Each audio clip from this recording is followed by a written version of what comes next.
Are you someone who is considering a non-surgical facelift treatment and a little bit nervous and apprehensive about what the downtime and the recovery would look like? Have you looked at the Endolift laser treatment, and would you like to know actually what happens in those first 7 days during that recovery? Good, because in this video I'm going to share with you my personal 7-day recovery from an Endolift laser treatment. Now, this treatment is ideal for those who are showing early signs of aging and want to lift and tighten particularly the jawline area and feel that surgery is too soon or is definitely not an option for them. So if you are considering this Endolift laser treatment but feel a little bit nervous about it, then stick around, because my intent is to put your mind at ease. Now, don't get me wrong, this Endolift laser is pretty brutal, but it is manageable. I'm going to share with you what your skin looks like straight after the treatment. I'm going to discuss with you how much it hurts, what it feels like as you wait for the results. But before we dive into my personal Endolift experience, what question just came into your mind? Could you post it in the comments for me? My intent is that I will have answered that question by the end of this video. However, if I don't, I will personally reply to you in the comments. And if it is a good question and I completely missed it off, I will more likely do a video to help answer that question for you. So my Endolift experience. Now, going into this treatment, I was similar to yourself. I was a little bit apprehensive and nervous. I'm not someone who takes pain relief easily or lightly. I don't even use numbing cream when I do my microneedling. So I knew that this was going to be probably the worst part of it. The best way I can describe this was, it's a bit like being at the dentist. Not so long ago I had a load of wisdom teeth taken out and he said the same thing. It stings first and then you won't feel a thing. That's probably the best way to describe it. So as soon as the treatment actually finished, there was no pain as such to my face. So again, in comparison to things like the microneedling, where you often leave clinic and you have a redness and it's like a tender to the touch. As soon as this treatment finishes, you are still numb. There is no pain at all. As you can see from my photos, I'm quite plumped up here. And then when I did a post video about an hour later, I referenced to myself as a little chipmunk. I could feel like the swelling here. So instead of you being red, you've got more of an internal inflammation going on.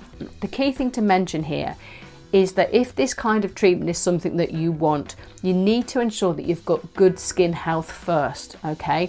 This type of treatment is about lifting.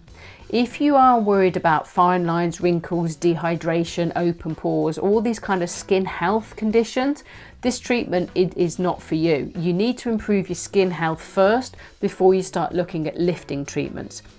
If you're unsure what I'm talking about on the skin health basis, have a look in the link in the descriptions. You can do my skin age calculator and you can also get access to my ultimate skin health guide. So even when that medication wore off, which it took a while to do, there was still no pain. At no point have I felt that, any sort of pain as such on that area. There's been tenderness, but I wouldn't suggest any form of pain. And the other positive element is there's no open wounds, so you don't have to worry about that element either. I slept perfectly well on the first night, no worries at all, and woke up the next day, and again, as you can see from this photo, the swelling has gone down even more. So I then spent the next couple of days sort of just taking it easy, really. And interestingly, at day 2 and day 3, as that pain medication definitely wore off, I did feel that within my body I was struggling a little bit with my liver and kidneys to metabolize out that medication. So I decided that maybe instead of just walking, I decided it was time to go to the gym. Now, I knew that a sauna wouldn't be ideal, and I knew not to do any weights because I didn't want to strain anything around the body, but I did think, I'll tell you what, I'll do a quick spin class. Now, slight schoolboy error on that front. The reason the aftercare talks clearly about not doing any form of exercise is once your blood pressure starts to rise a little bit and you get a little bit hot and sweaty, what can actually happen is it makes your face slightly throb. So as much as the swelling had gone down and I wasn't in any pain, there was clearly quite a lot of damage still underneath the skin. And as soon as my heart rate increased, I could feel sort of movement in my cheeks. Now, interestingly, at day 3, Again, you can see there, it all looks completely normal. Maybe a little green bruising has come out as well.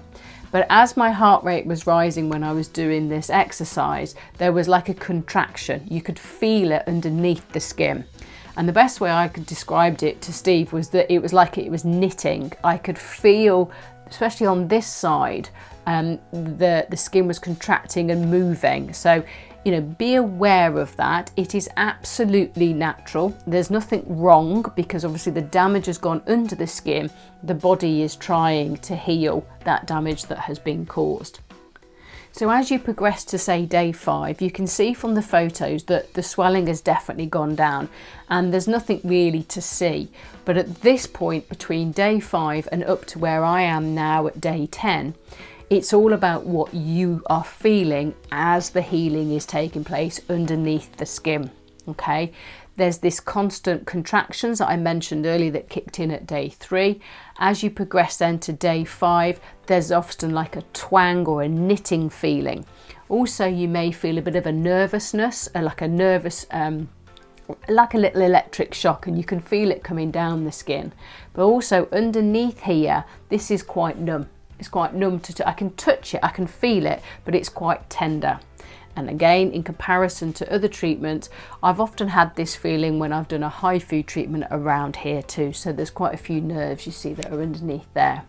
But it's all part of the natural healing process. And I think that's what's important to remember. There's going to be some lumps and bumps. This is particularly on me here. This is where one of the cannulas went in.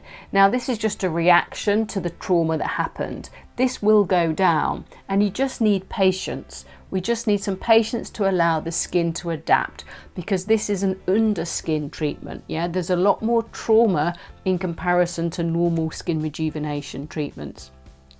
I feel that this numbness and this tenderness, this is going to continue for another week or so before I'll be able to sort of touch it with confidence.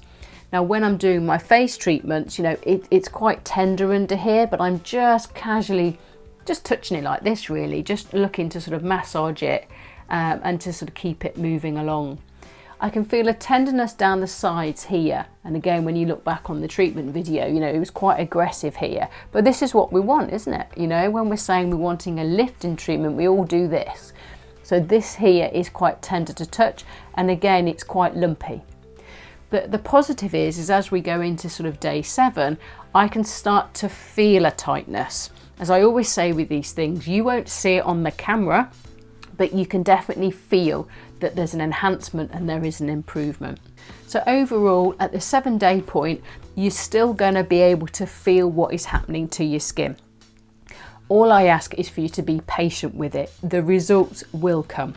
So to summarise from the recovery, initially there is no pain. Once the pain relief drops away, there's still no pain, it just aches and it feels tender. Once the swelling starts to reduce, you will feel it to start to knit, and that's where you then have to be patient and allow it to do its recovery and allow it to start to produce the collagen and elastin and start to tighten. As time goes by, obviously the greenness will disappear and these lumps will also go. You just need to be patient and allow your body to heal.